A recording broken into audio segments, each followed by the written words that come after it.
nice that you had some time to spend afterwards, after your show with all the students. We would like to have the occasion to share a little bit of time discussing a major subject within the program that we're in. That's called Serious Concepting. And Serious Concepting became a book. We quoted you as one of the interesting people that develops concepts from a perspective of social impact. And when I came to Fontes, then they asked me to write some methodology about concepting. I did, and I experienced that a lot of people do it in their own way. So what I'm interested in is to learn a little bit more about how this works inside of your head. What do you think about a more structured way of working towards a new product or a service if you have an idea about something has to change in society? Okay. So the question, what is this sort of how my methodology of working? Yeah. So just from my way of working, I always like to start off with a problem. So you sort of just look around, I don't know, find it yourself or watch documentaries or read books. And then once you have a problem, you do a lot of research. Just try to understand why it is a problem or why it became such a mess. So really go, for instance, with plastic, really go to the industry, see how plastic is being made, where products come from, how factories work, how people think about it. But also places where it ends up, like the landfill. Just do a lot of research, basically. And then once you sort of define that, well, usually there are several problems or several ways how to tackle a problem. So then I always like to think, like, what could you do? I mean, you could come up with 100,000 ideas. Well, that's a lot, 100 ideas. But what can you realistically do yourself? Because I think that's something I always like to do, that you can really execute it as well.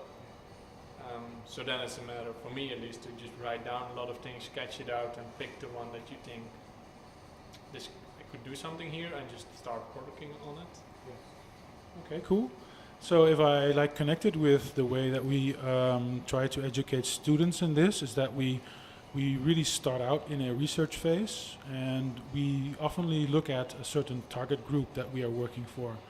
So because in the end someone has to adopt your product or service.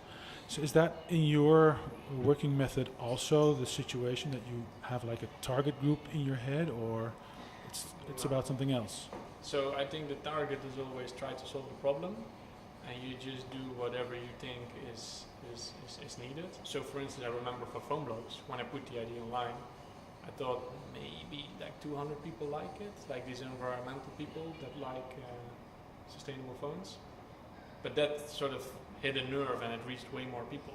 And I think especially from that point, I started not caring about like the audience, because you can't really predict who's gonna like it. So better to make a pure solution, like 100% focus on trying to solve the problem, and then hopefully target group finds you. Because there are so many people in the world, it's hard to really think ahead of who would be a target group. I mean, it could be anyone. Yeah, nice to hear, because it's always very interesting that there are more like starting points for a creative process in this way, and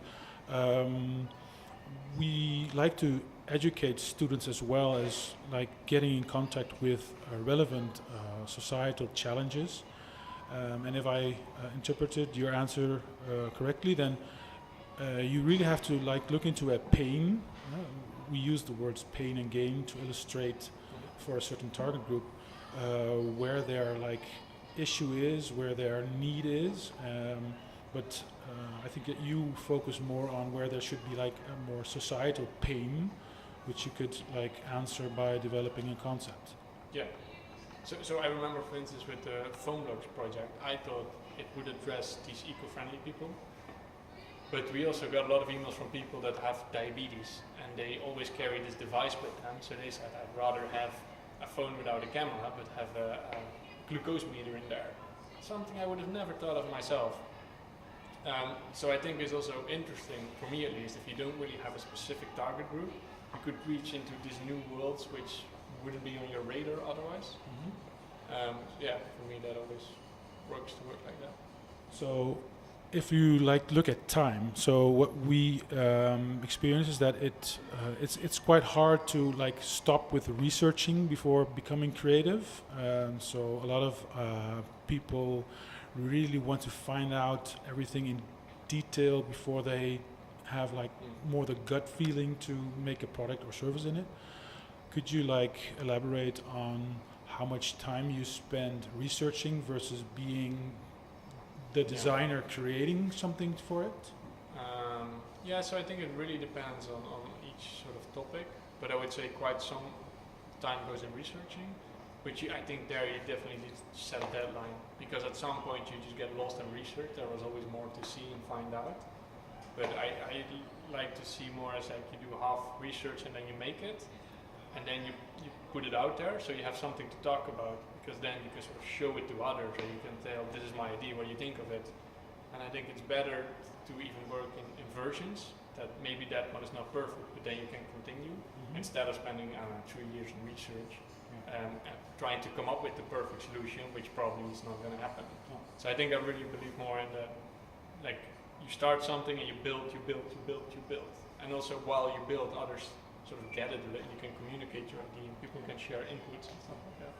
So that like corresponds a lot with the industry that works in new methodologies like design sprints or scrums, or they try to prototype things, meaning their ideas should be out there before they are researched very well and looked into very well, so they can test their ideas. So I think that's your way of working as well, and building it quite fast, and then getting all kinds of information about it, and then seeing if it works out. Yeah. So I think because then you end up having feedback which you haven't thought of yourself, and you can really like communicate it with many other people as well, like that don't think like you. So if you just keep it for yourself the entire time, you probably have a very narrow vision. Whereas if you make something and share it, then it gets way more broad. So yeah, it's very, very important to get it out there and then see what happens. So as a designer, you can't really be like the mastermind behind things. You have to be like cooperating with a lot of people. I think so. Yeah, it's not about that one mega solution, or no, I think it's just building stuff, like every time better.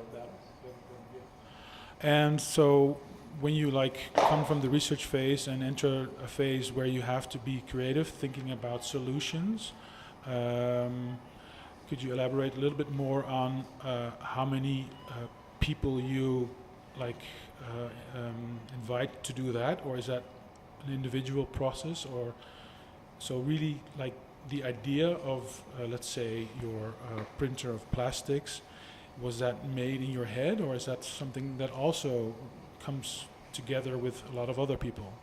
No, so I think while you're doing research, you also will talk about it, and then maybe someone says something like, this is a problem here, maybe we need to have our own machines, or maybe the other says it would be nice if the information was available for everyone. So I think while you do research, you sort of have all these inputs, and you sort of slowly start having this idea in your head.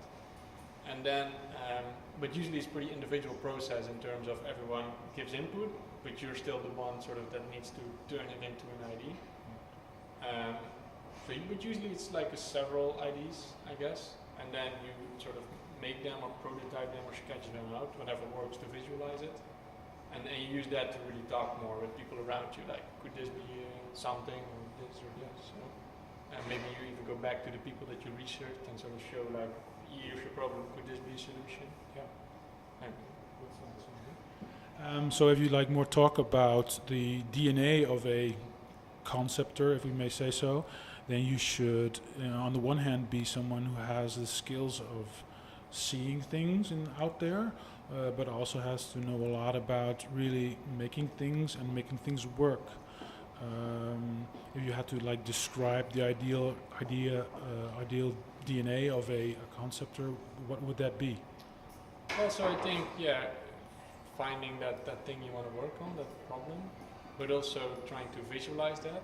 And I think making it work would be nice, but it's probably most of the time too big for yourself to really make it work properly. So it's nice, I guess, if you can prototype a little bit. But I think once you throw the idea out there, you can also explain it to others and maybe invite the engineer or invite the product designer or invite the person that, I don't know, takes care of the technology inside. So I think it is also usually things are so complex that you need other people to help out. Yeah. So I think what could be good for concept developers to make sure you can really make that concept tangible and really something to convince people to help out, basically. And so, last question for this interview. I would like to. I'm curious about. You triggered me by mentioning that we as designers should take the lead in trying to improve the world by looking better into the effects of our designs. So, how would a campaign work, or how would an influencing those people work if you used your way of open source? How would you get in contact with all these people so that they understand that this is the way to go? You mean how to reach the designers that sort of design this world we live in?